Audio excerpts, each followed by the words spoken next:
Fox Sports. We are Fox. We are Ohio. Pitching. That's the name of the game, and when the Indians and Rays get together, runs are usually tough to come by. Corey Kluber and Matt Moore put on a great duel in Game 1. Carlos Carrasco then continued his Tampa dominance last night, outdueling strikeout machine Drew Smyly.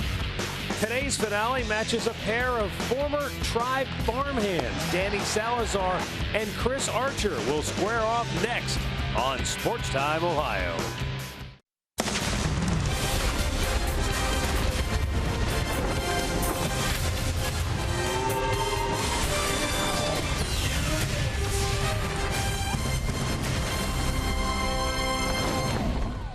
Another beautiful day in the Sunshine State.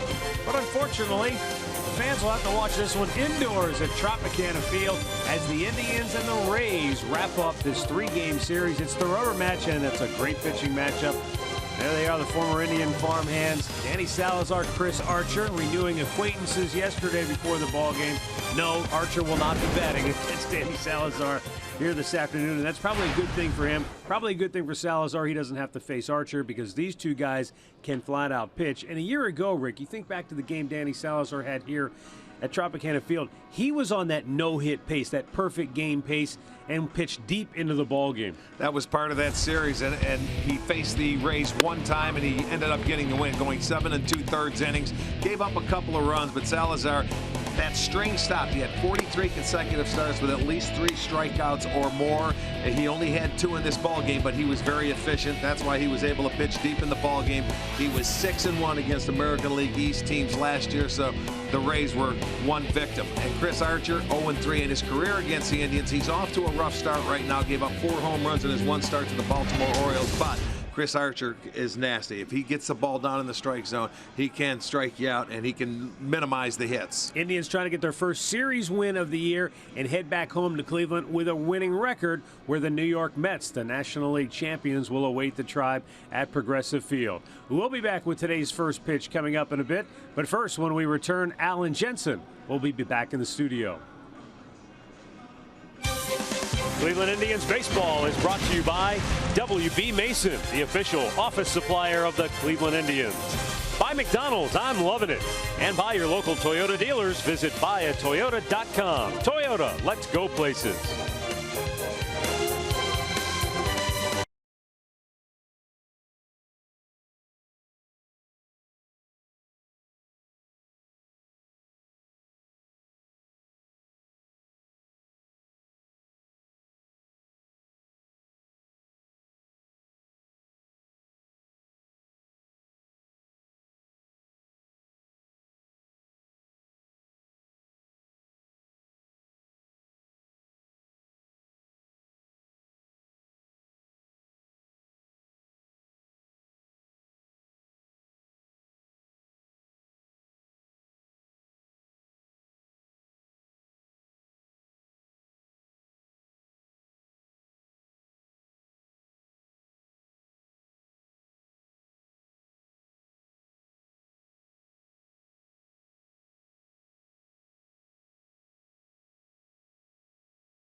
this. At the knees, outside corner. Swung out and missed. Morrison goes fishing. Kipnis crushes one. Goodbye. Davis's throw. They got him! Smashed to first. What a diving stop by Napoli. Swung out and missed. He struck him out with some high heat.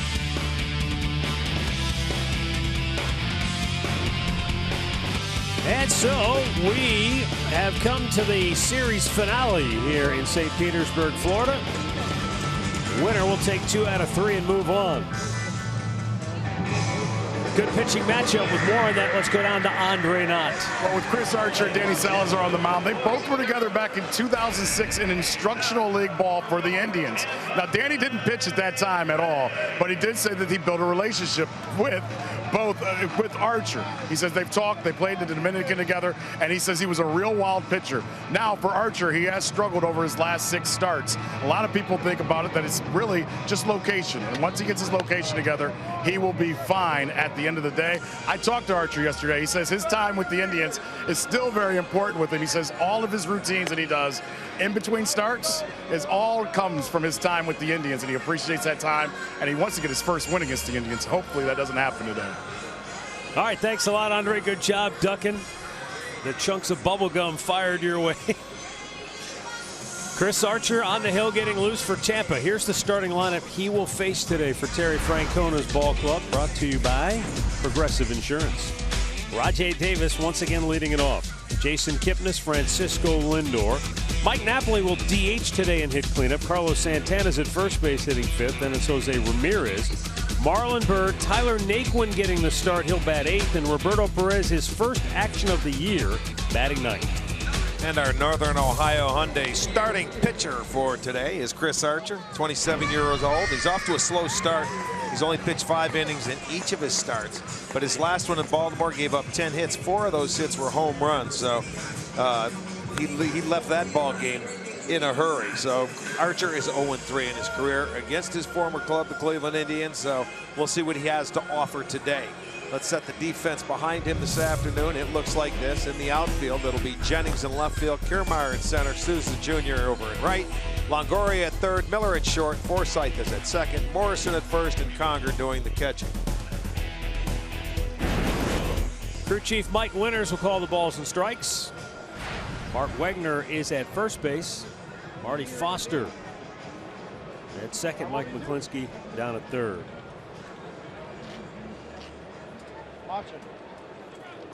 We are ready to go now as Rajai Davis steps in. And Chris Archer's first pitch is a fastball in there for strike 1.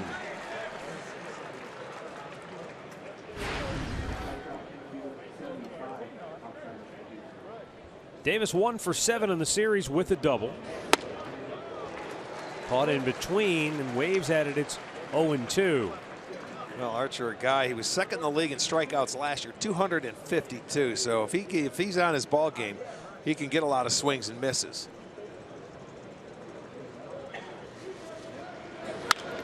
Davis fouls that off to the right. I saw a little video from his last start. It seemed like he was up in the strike zone a lot. Hence the 4 home runs, but on the year, 17 strikeouts and 5 walks. Right back up the middle. Nice piece of hitting by Davis. Archer's glove came off in the process. I don't think he threw his glove at it. And Davis is aboard with a leadoff single. Yeah, it looks like he catches a little slider out over the plate. Not a bad pitch. Davis did a nice job.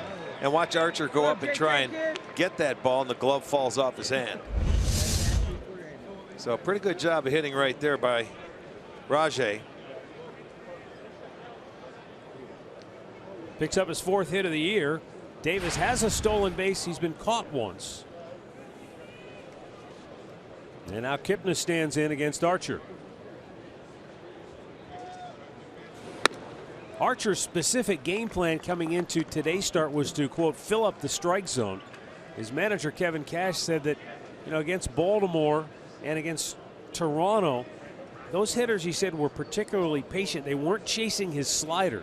So he said he needs to really establish his fastball, get ahead more, and that'll open up the opportunity to get hitters to chase after the slider. Well, and right there, Davis hit the slider for a base hit, did a pretty good job of staying on it.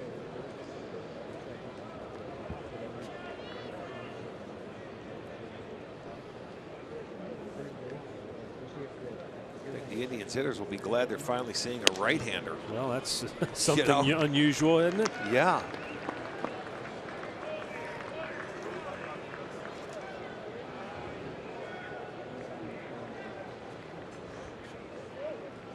Season began with left-hander David Price, then they got Clay Buchholz, but then all lefties in Chicago. Davis takes off, the throw not in time, keeps the foot on the bag, and Davis has his second steal.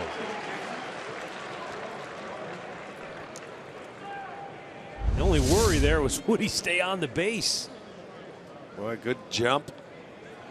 And he's got it down. He slides early, gets the hand in there, and then just pulls that foot across and keeps it on the base. Meanwhile, Kipnis is sitting with a 3-0 count. And he takes low, ball 4.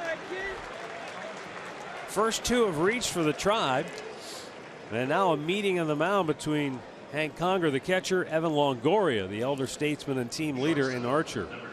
Well, you go back and look at Archer's starts from September. He has been struggling. Andre touched on it at the end of August. Since then, he is 0-5 with a .615 earned run average, and has really struggled. So I don't know if command has had anything to do with it, but that's for a streak for a guy that's as talented as Chris Archer. 2 on, nobody out. And Lindor looks at ball 1 down low.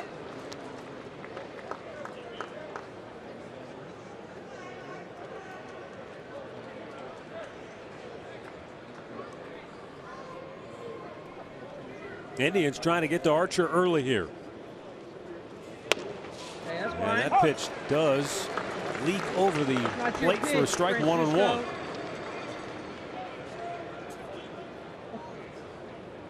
There was some talk, and it was written about, that Archer's velocity was down. Here we go, 12. And he said, quote, "I'm not concerned at all about a 2-mile-an-hour drop-off." Also called it, the talk, comical. Swung on and missed. In fact, Archer said, you know, Eddie Romero was throwing 95 rather than 98. Nobody wanted to write any headlines about his velocity. Well, when you're the #1 starter and you get beat up, you know, in a couple of starts, of course they're going to look at something and try and figure it out. But if Archer pitches from in front of the count like this, 1-2, that's how you get hitters to expand their strike zone. Good block by Conger. Nicely done. Evens it up at 2-2. He keeps the runners where they're at, and it's still a double play situation. So it goes right into his chest protector, keeps it out in front. And you have good speed on the bases for the Indians. Davis at second, Kipnis at first. Lindor with a 2-2 count. That's fouled out of play to the left.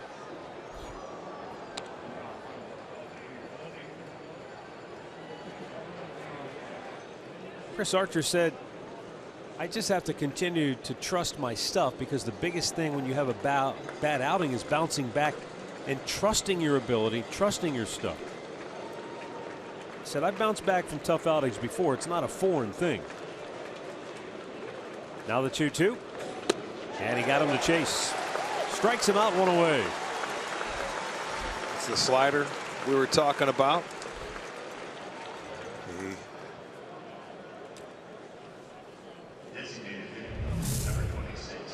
Here are the keys to the game, brought to you by Wayside Furniture. When the Indians score 4 or more in support of the starting pitcher, their record is off the charts in the last several years under Terry Francona. Salazar, secondary pitches could be very important today. Mike Napoli. He's gone 2 for 8 with a double in the series. And he can't catch up to the 96-mile-an-hour fastball. Nothing wrong with the velocity there.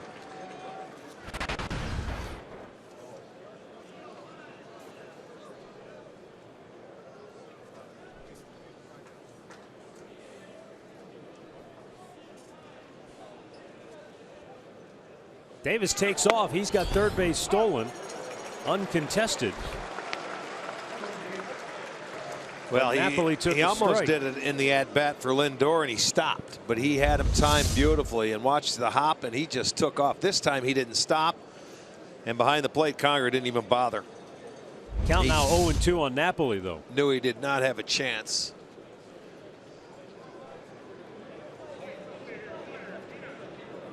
Kipnis did not go, so he's still at first.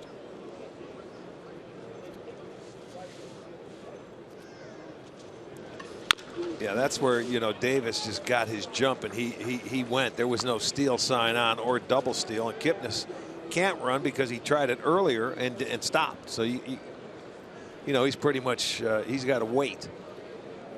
Wouldn't be a bad time to go for him, though. Count still 0-2 on Napoli. Rays really shifted around to the left on the left side of the infield. Second baseman Forsythe shading him up the middle. Punches that one the other way, but out of play. Good job of staying alive. Slider down and away. That's one reason why I thought Kipnis may have an opportunity to run. Could get the breaking ball in a situation. A lot of times you have a tendency to bounce it when you're going for a strikeout.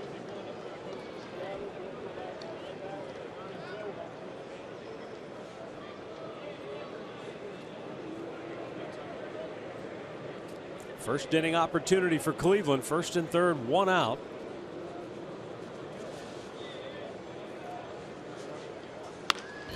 And Napoli pops this one up. Maybe playable here. Morrison in front of the dugout has it.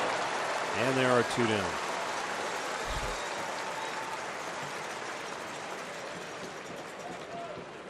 So now Archer, opportunity to get out of trouble, and that could be a huge boost for him when you've been struggling and things haven't gone your way. You get into a first inning jam like he was in, 2 on, nobody out. He's able to wriggle off the hook. That could really go a long way to restoring some of that confidence. Carlos Santana, 1 out of 7 in the series with a run batted in. That came yesterday in a sac fly situation.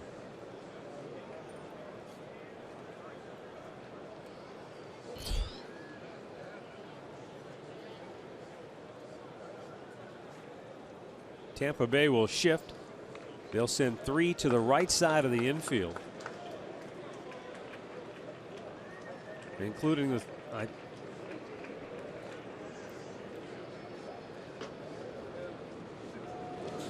Santana taking, and that's a strike.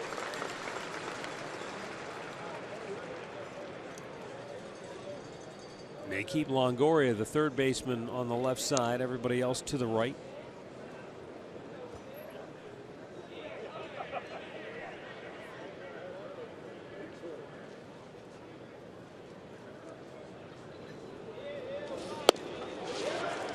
And he's quickly ahead 0-2.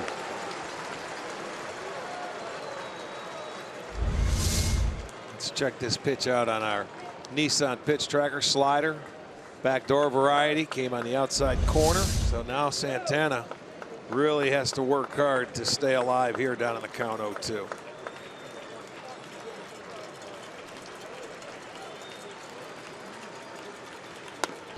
Kipnis takes off, and he'll steal that base uncontested. So third steal of the inning for the Indians. 2 in scoring position for Santana. I'll be honest, the Rays looked surprised that Kipnis was running.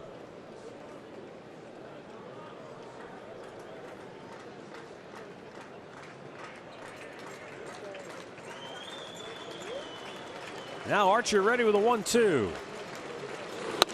And he strikes him out with a high fastball. Archer K's a pair, and the Indians strand 2. Now the Rays are coming to bat when we come back.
first, and Kevin Cash's starting lineup today will have Logan Forsythe and Logan Morrison.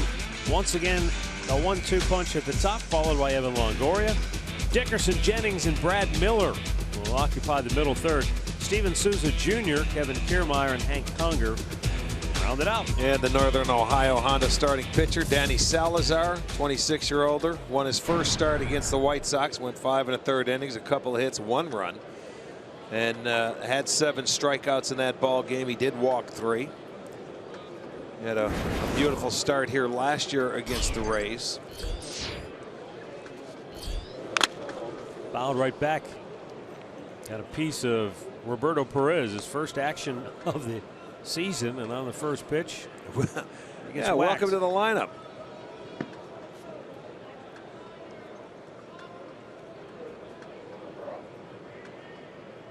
Well, that didn't take long. 1 pitch.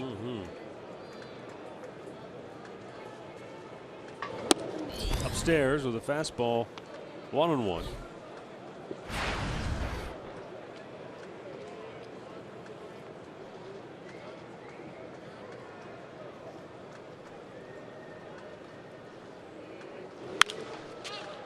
Sky high, but that's going to go out of play down the right side.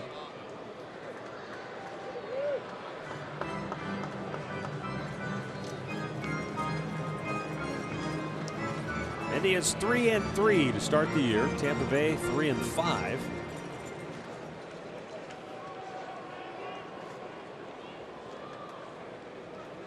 The 6 games played by the Indians, still the fewest in all of baseball.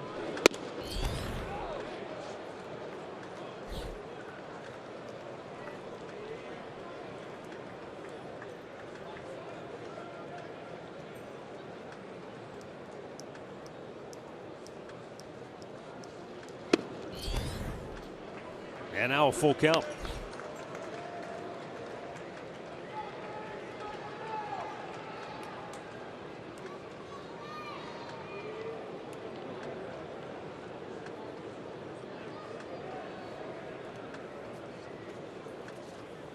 Payoff pitch, and it's slap foul again. Pretty good pitching fouled off there.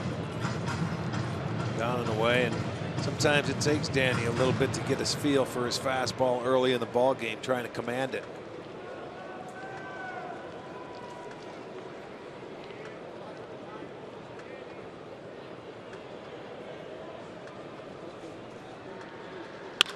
Right back up the middle, and that'll get through. Forsythe has his 3rd hit of the series, and Tampa has their leadoff man aboard. Let's check the Indians defense, brought to you by Jeep. It'll be Davis in left field. Naquin gets the start at center, Bird over and right. Ramirez at 3rd, Lindor at short, Kipnis is at 2nd, Santana at 1st, with Perez making his first start of the year.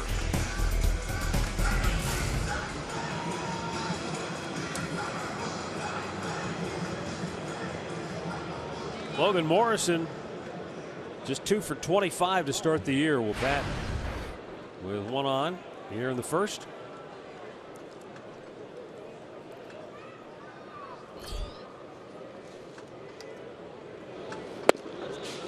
And a strike called. Perez very tough to run on behind the plate. 39% caught stealing. That was the #1 in the majors last year with a minimum of 40 attempts against.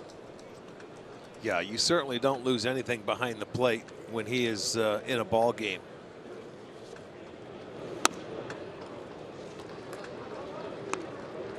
Danny Salazar got off to a fast start last year, won his first 3 starts, went 8-4 in the first half of the campaign, then went 6-6 the rest of the way to finish 14-10. Yeah, Danny made 15 of his starts, or excuse me, 18 of his starts